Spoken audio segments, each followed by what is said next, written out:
Thank you for letting us have a good sleep.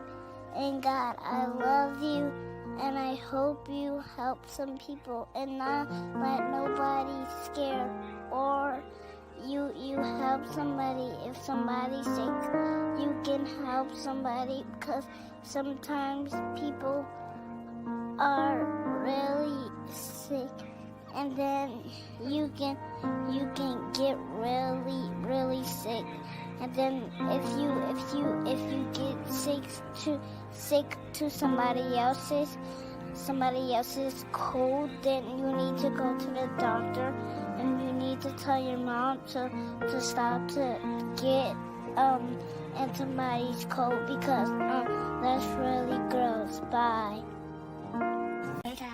It's okay, you got it. Hey, Lily. Wave to everybody. Say, hey, everybody. Hi. Are you excited to go to your new room? Yeah. Are you happy to be with Mommy? Yeah. Are you thankful for God for healing you? Yeah. Are you a miracle big girl? Mm-mm. Not a baby. Are you a miracle big girl? I'm not a baby. I know you're not a baby, but you're a big girl, right? You're a big girl? Yeah. Say, I'll talk to everyone soon. Bye.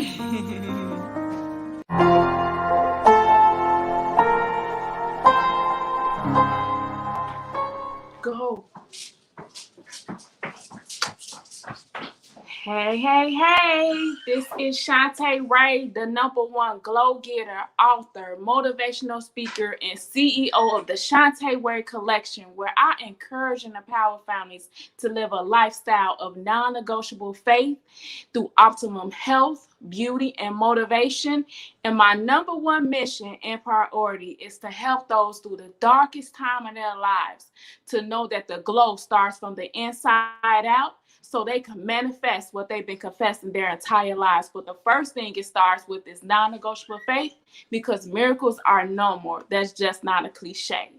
And I am just so excited to bring on my guest today, Miss Ashley, Nurse Ashley. She was an impactful spirit in the journey at the hospital with Kalia. So I just wanted her to come in and just bless us with her perspective of the journey of when Kalia was in the hospital, and she was there from beginning until Kalia got discharged, and she's been there ever since. So she built a relationship with her. So I just want to bring in Miss Nurse Ashley so y'all can hear from her and hear from her and listen to her perspective of what non-negotiable faith actually looks like. And there she is. Hey, Miss Ashley, how are you? Good. How are you? I am doing good. I was just letting the people know how amazing and phenomenal you are, and how grateful the Purnell family was, because you was one of the nurses that really cared for Kalia like she was your own child. So you was just such a blessing in our life, and I just wanted you to come in and just give a perspective of what you felt, what you saw when Kalia was there at the hospital, from your mouth, on how you felt and how the journey was to you. And you have the floor. Well, first of all, thank you for having me. You're welcome. She is such a special little girl, and we talk about her frequently still, actually, at work.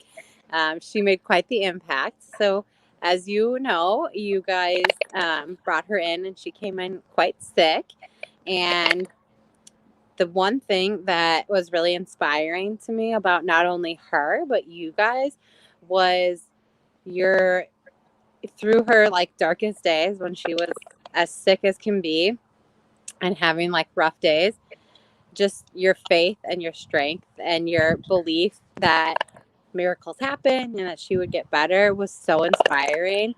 And whilst I'm sure you had your tough moments, some parents would be in a puddle on the floor, and you guys were just so strong, and you just stood by her side for every second of the day and supported her and made sure that you understood what was happening.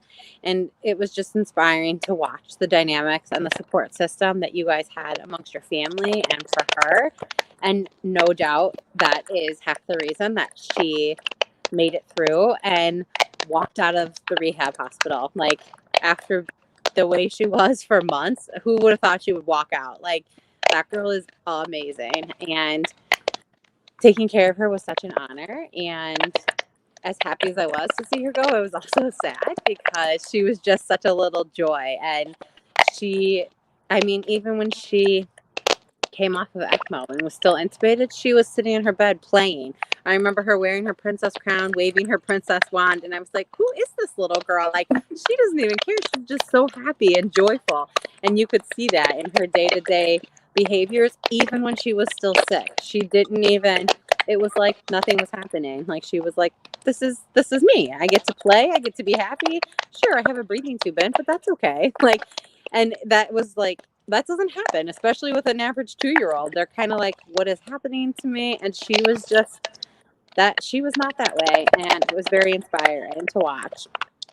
Yes, it was just amazing to have y'all as my support system because literally, I didn't never want to leave. Yeah. I didn't want to leave. I just wanted to stay next to her. And it was time. You was like, go upstairs, print pictures out, get a massage. She's going to be okay. Yeah. And it helped me so much to know that y'all care for her. Like, she was your daughter. When you cleaned her nails and her feet, you did stuff that she loved. And she wasn't even conscious. What made you do that? What made you care and love for her like she was your own? That's just, I think, people joke at work. They're like, oh, like, that's your thing. You paint nails and you do hair. And like I said, Kalia just like touched my heart in a way that, I had free time. Not much. I was usually pretty busy with her, but when I did, I wanted to spend it doing those things that I know would make her feel special, would make you guys feel that little bit of normalcy. Because when you're in the hospital, like, nothing feels normal. So something little, like having a bow in her hair or having her nails done or a pretty blanket or a sign, like, those little things help bring a little piece of normalcy when it feels like your world is crumbling down around you. And, the more I got to know you guys and the more I got to know her and hear stories about her, I knew that she was like a sassy little diva. So I was like, she's going to love doing like new hairstyles. Like, every day I was like, okay, so today we're going to do some ponies. Tomorrow we'll do like, it's like, we got to do different hair. Like, this is what she would like. So it helped kind of getting to know her before I could actually get to know her from you guys. Because then it was, you were able to do those things that, even though she wasn't conscious or, alert enough, like, those are things that she would enjoy and appreciate. So. Right. And you did it to the T with the little ponytail. She loved the Minnie Mouse look, her nails and feet. That's the thing she loved. So it was just amazing just to see how you cared and love her. Like, wow, she just met her, but she's doing everything that Kalia loved. And a lot of people say, how do you know she felt it? She felt it because she felt a positive spirit around her. So I was grateful for that. Because like you said, some people say, that's your field, you do it. No, some nurses don't go above and beyond like y'all did. And y'all went above and beyond for what y'all did for her. Yeah. Coming to see her and everything. Yeah. Well, and you guys were such a wonderful family. Like I said before, you were so supportive and loving and caring. And, this was obviously pre-COVID. So like I met grandma and like you had all sorts of family that were able to come and be supportive. And just like seeing the dynamic that you guys had with each other and the love that you had, it was like, you guys were just so wonderful too. And so it made it so easy to just care for her, care for you guys, and just be there because you guys also were so easy to care for. Wow, that's amazing. Now, was there any time during the journey where you got a little fear, like, man, I hope it doesn't go left, or did your faith stay strong the whole time while we were there? It did, because in a very, I don't want to say weird way, but for lack of a better term, in a weird way, kids have this innate strength, and they just are so, compared to adults, it's just like wild to me how much they will recover. And just this like sense of like I said with Kalia, like, she was still sick and she was playing like nothing was wrong. She was sitting up and hanging out. Like, they don't know any different, and so they just have this like intense desire to just they don't know any different. So they just try to be themselves. And so taking care of her and some of her like toughest days, like typically when you're on ECMO, usually around like the 1 month mark is when they say if you haven't made improvements, you may not improve. And she got pretty close. Like she was, I don't remember exactly. It was like 34 days or something, I think, that she was on.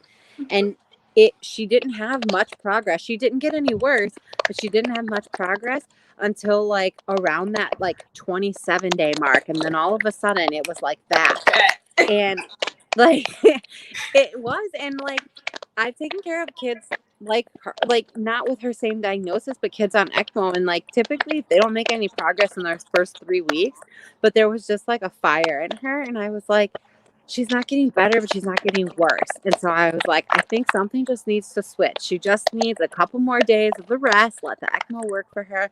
And then like, and sure enough, that's what happened. So while I definitely had fears about, you know, what her outcomes would be or how long her road to recovery would be, I mean, even after she came off ECMO, how quickly she came off the ventilator, how quickly she went to the floor, went to rehab, left rehab, all of those things, like honestly, all of that was very surprising to me. And I think that that is clearly an outcome of the faith and the prayers and all of the things that you guys kept the entire time she was in the hospital, because sometimes there's just no way to explain it. And the fact that she got not only so much better, but in a matter of like weeks, and like turned around from being so sick to walking and talking and eating in such a quick way, like sometimes there is no way to explain it besides, you know, having faith in the process and trusting that, you know, there's a bigger person upstairs that's looking out for us. Exactly. And that's what I want the people to hear, because they hear from me like, you know, it's a miracle, but coming from you, it was like, no, this happened really quick. So it is what number faith. And it's like, I want people to understand God is real. Miracles are normal, but you got to have non-negotiable faith. And that's what we have. You do. You do. I was telling my husband about this tonight, and I was like, you know, telling him about this interview, and I was like, well, it's this little girl. You probably remember when I took care of her. And I was like, she was so sick with her necrotizing pneumonia. I said, she had pieces of her lung tissue coming out of her chest tubes. And I was like, that in itself, the fact that she came off ECMO and was out of the hospital within 2 or 3 weeks after that, like her lungs were literally melting, like they were, you know, like for lack of a better term, and they regenerated themselves in such a fashion that she was able to leave as a perfectly healthy, normal little girl. And even when she went home, I don't think she had all that many complications. Obviously, she had to do some rehab, but like she kind of went home the same girl that came into the hospital. And that, for all that she went through, I thought for sure it would take her a little bit longer to come off of some of her medication and nothing. She was like that. And so those kind of stories like really inspire me, because it doesn't happen that often. And you know, Kalia's a special little girl, and she had a special family, and that just, you know, all of like the whole thing is just honestly like kind of reliving it 5 years later is like reminds me how inspiring. It's like I'm very like awestruck talking about it. Wow, because it feels like it just happened yesterday, like it was just It does. Yeah. It's like I remember taking care of her and doing those things, and it does not feel like 5 years ago. And now she's like about to be double digits. She's growing up so fast. Yes. And it's just amazing, because I'm just look at her now, and then I see the video, the documentary, like, wow, look for where you came from. Like you were literally hooked to machines, and now you walking around like nothing happened. You know, the follow. Every time I took her to a follow up, they like, this is not the file that the hospital sent. This is not the little girl. I'm like, this is the little girl. This is the little girl that was in the hospital. And they like, she's fine. I mean, she don't need medicine. She don't have headaches or nothing. No.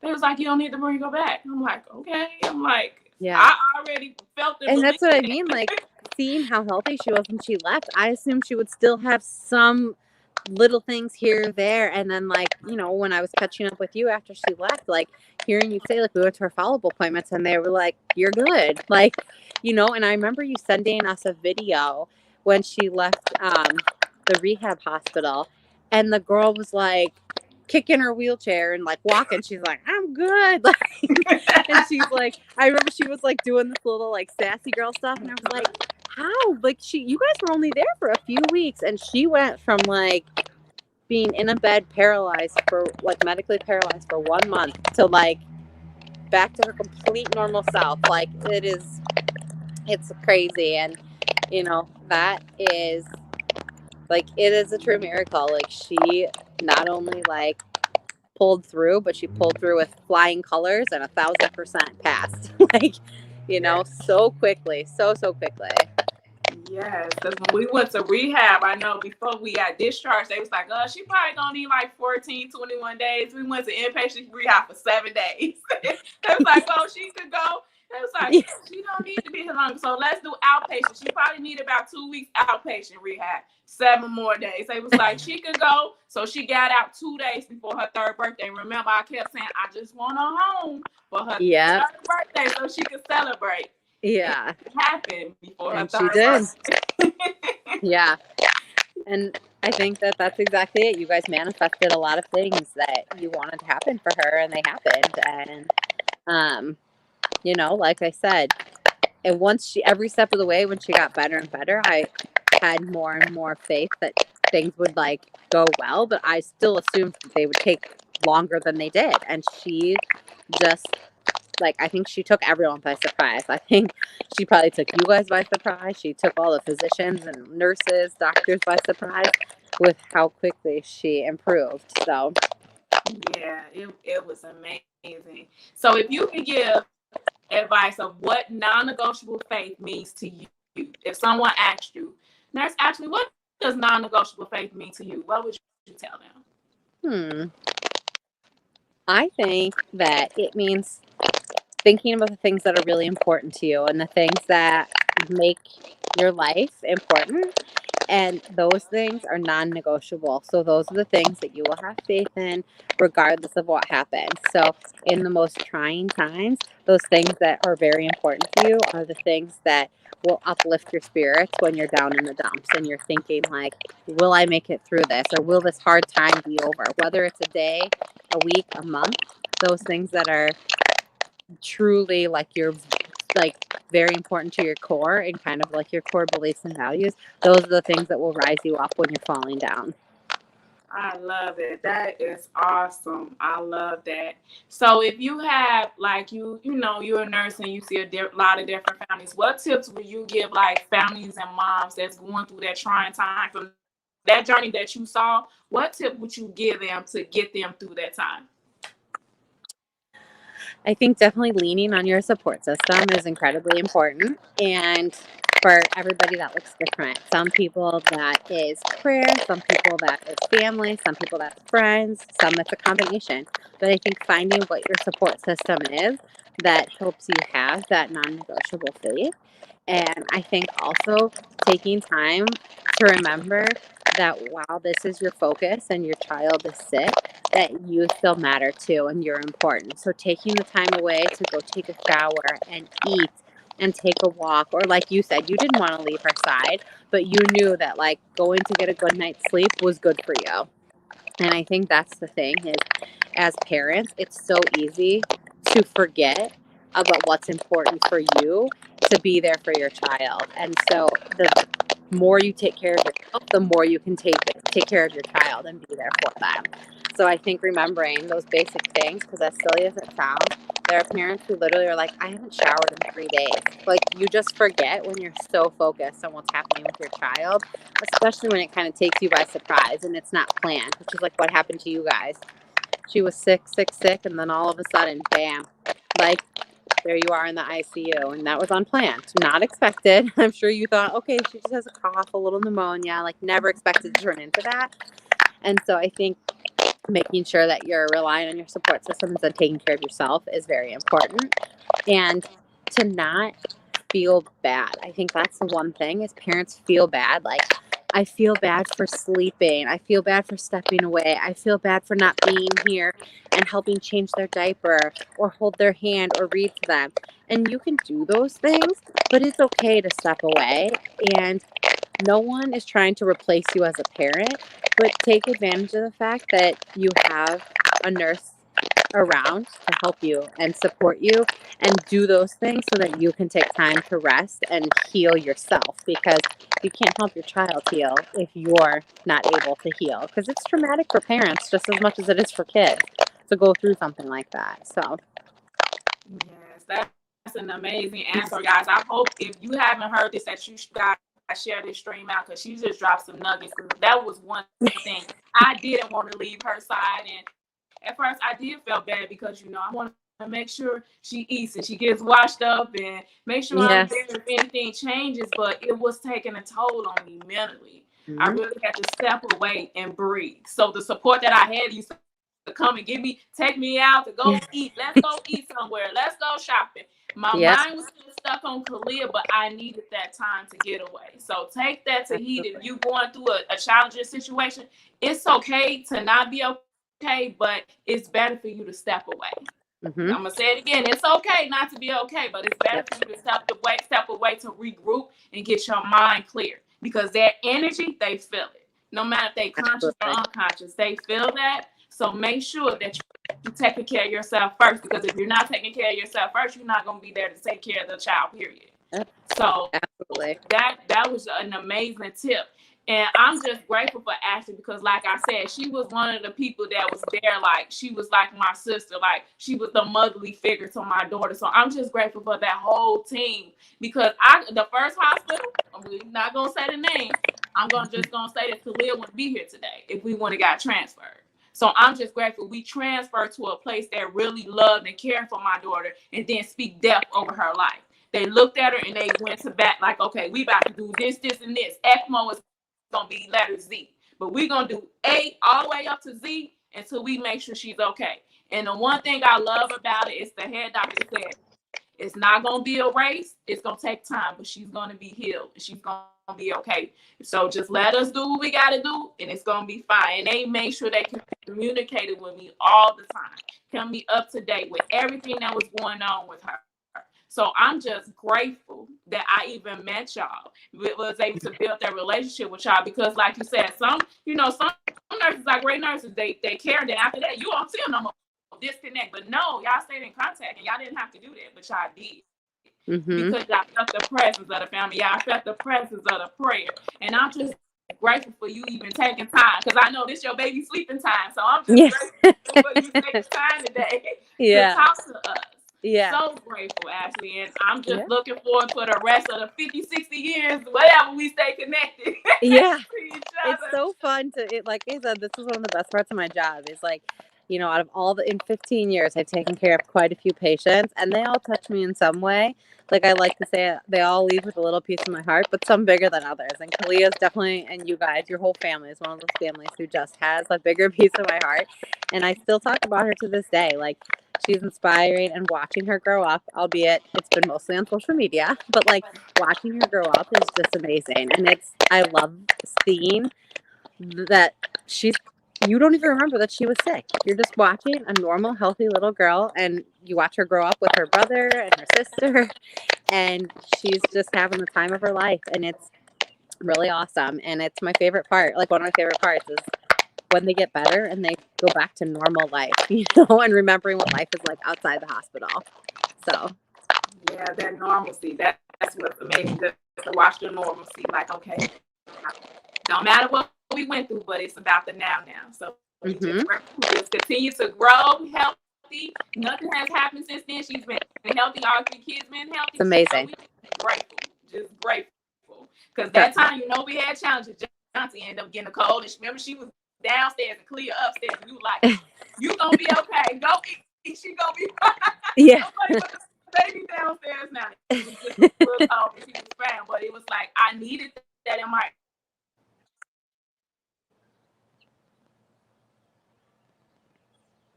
You listening, you have that support system around you. Get those people that's gonna have your back, especially when you in a challenging situation and you just want to sit down. You need people that's gonna get up, get in front of you, and take the heat. They might have to lift you up, hold you up. There'll be that support system that you need to get you through. And that's what I had at the hospital. And we never met each other until that day. So Yep. just make sure that you're keeping a tight circle around you guys who's listening in right now, and just make sure you have non-negotiable faith. Because like I said, the reason why we did this book was to inspire people, to show them how a 2-year-old little girl went through a journey of having a cold, turned to pneumonia, then turned to necrotizing pneumonia. And with the situation she was in, she was at one hospital that they said, no, she's not going to make it. We did everything. But God had the last say so and turned that no into a yes, and she got transferred to the best hospital that she possibly could. So I wanted to show people, as I was sitting there in that room when I didn't want to leave, I journaled every day. And every day I journaled, it was just a journal of improvement. I had my down days, but it was amazing just to watch the experience up front. So I wanted to bless the world and show them that miracles are normal. And when you have non-negotiable faith, anything is possible. So when my faith was fighting my flesh while I was in that room, it was a battlefield. I was going back and forth because I had the non-negotiable faith, but my flesh was looking through a vision instead of a spiritual eye, saying, my daughter is going to make it, but I need you right now, God.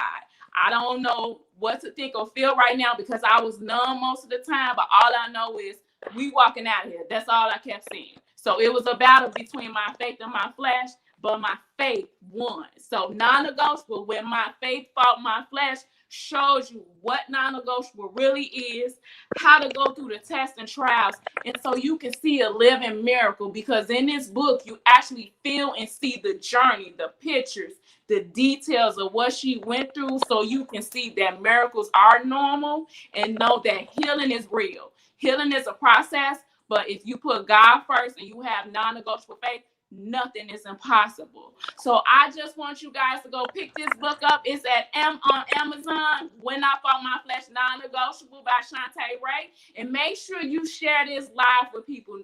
Nurse Ashley just blessed me with some nuggets. And this live is going to bless a lot of families that's going through some trying times. And she's just telling you how to get through them times. And sometimes you got to put yourself first. And that's what I had to do at that time.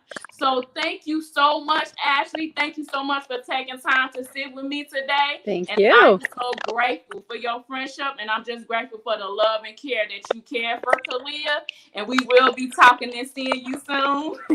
Sounds good. Thank you so much for having me. I am so excited. This week is the week of June. It's a new month. It's a new goal and a new start. And we have another segment on Thursday coming up. Another amazing nurse that was a part of Kalia's journey. So make sure you guys tune in at 7 on Thursday.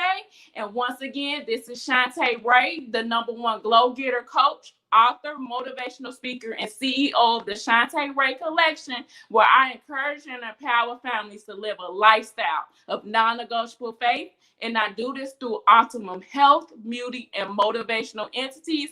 And my #1 mission is to help families through the darkest times of their lives to know that the glow starts from the inside out, so you can manifest what you've been confessing your entire life.